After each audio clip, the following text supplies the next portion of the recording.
Prečo by som mal chodiť do práce, keď môžem zarábať z domu? Dnes máme druhú epizódu z knihy Divotvorná moc správneho myslenia s názvom Úspech a šťastie sú aj pre teba.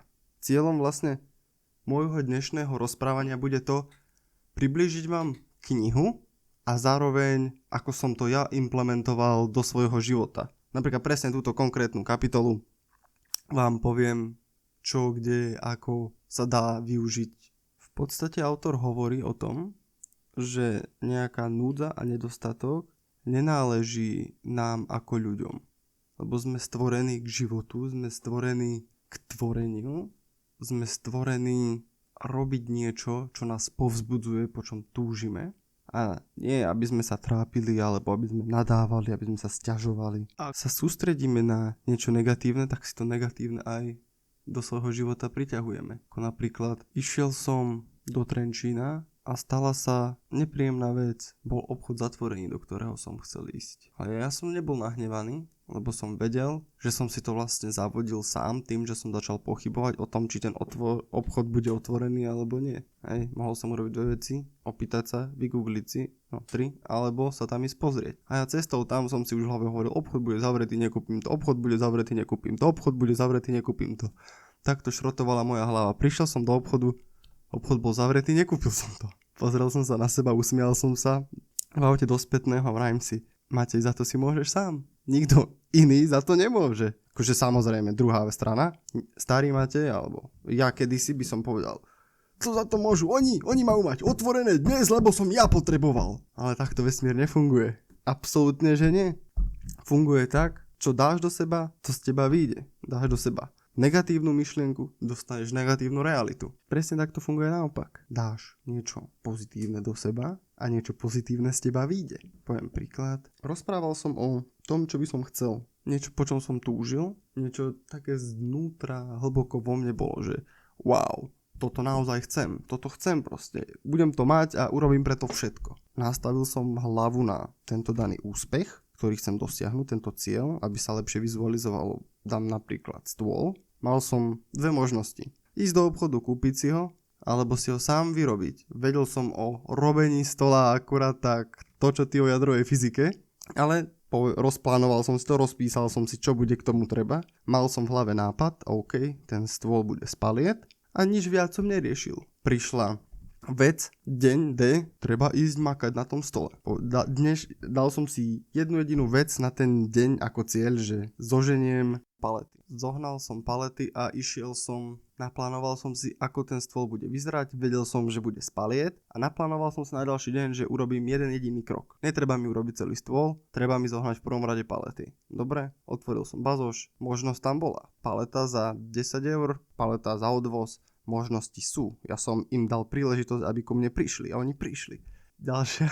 Bol som u známeho a zrovna som sa opýtal, alebo povedal som mu, že chcem si urobiť stôl z paliet a on mi na to povedal, ja mám za tu 2 palety, ak by si nechcel. V hlave som si síce povedal, že kokos, ja potrebujem 3, ale dobre, daj sem tie 2 a vybavené. Stretol som sa s pozitívne naladeným človekom a vybavil som, čo som potreboval. Ďalší krok bol palety vyšúchať. Povedal som to kamarátovi, lebo viem, že on pracuje s drevom. Doniesol som mu palety, on mi povedal, že dobre, tu to máš, keď budeš mať čas, príde, ošúchaj si to. Dobre, už som v hlave vedel, že záleží to iba na mne, nie na nikom inom, nikto iný to za mňa nikdy nespraví. Idem, robím, víťazím. Prišiel som, vyšúchal som palety a nemal som 2, ale už som mal 3, lebo on mi ďalšiu dal. Takže z stola, ktorý mal mať 1,20 m na 80 mám stôl, ktorý má 220 na 140. Úplná mašina, obrovská, veľká, letisko, mám tu počítač, mám tu 2 monitory, mám tu tlačiareň a ešte tu mám miesto, keby sa niekto chce pridať ku mne do môjho detského kanclu. Takže dvere sú otvorené, príležitosti sú všade. Potom trebalo základnú dosku. Tu som rozmýšľal, či kúpiť, alebo ako. A bolo mi dopriaté. Dostal som dosku. Úplne zadarmo tá doska prišla sama, lebo som si ju vizualizoval, veril a ona prišla. Ja som sa otvoril príležitosť prišla, ja som ju zobral a dnes mám stôl, na ktorom nahrávam a ty to počúvaš. Tak toto funguje. Úplne jednoducho. Keby som začal rozmýšľať, že teraz ten stôl sa mi nepodarí, lebo ja neviem, mi niekto povedal, že takto to je zle. Alebo by mi on povedal, že tam ti to splesnivie, alebo tam to. No proste každopádne ide o to, že som sa nenechal spochybniť v mojich schopnostiach, aj keď som o tom vlastne nič nevedel.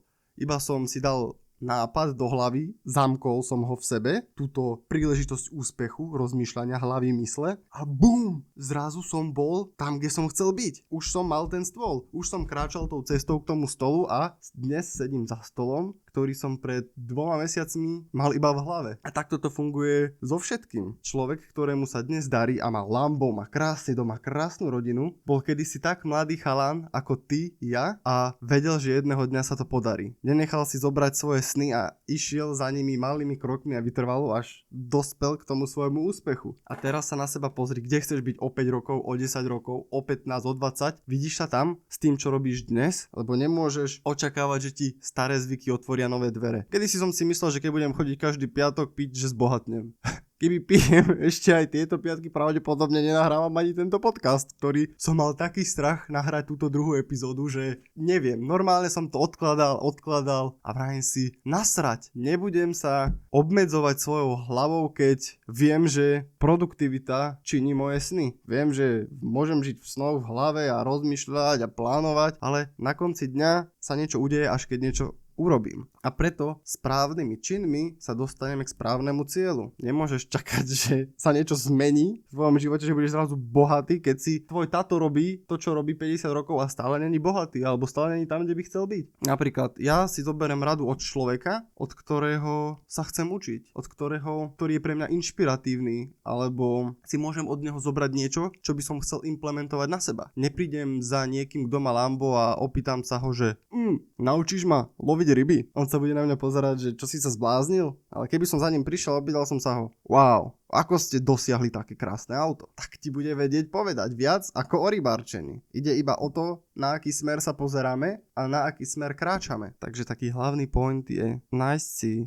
ten svoj cieľ, vytrvať v ňom a nenechať sa spochybniť niekým, kto to nedosiahol. Lebo takých ľudí je všade veľa a niektorí ľudia sú dosť slabí na to, aby im to povedali do očí, alebo sa ich stránili úplne. Prajem pekný zvyšok dňa a veľa úspechov.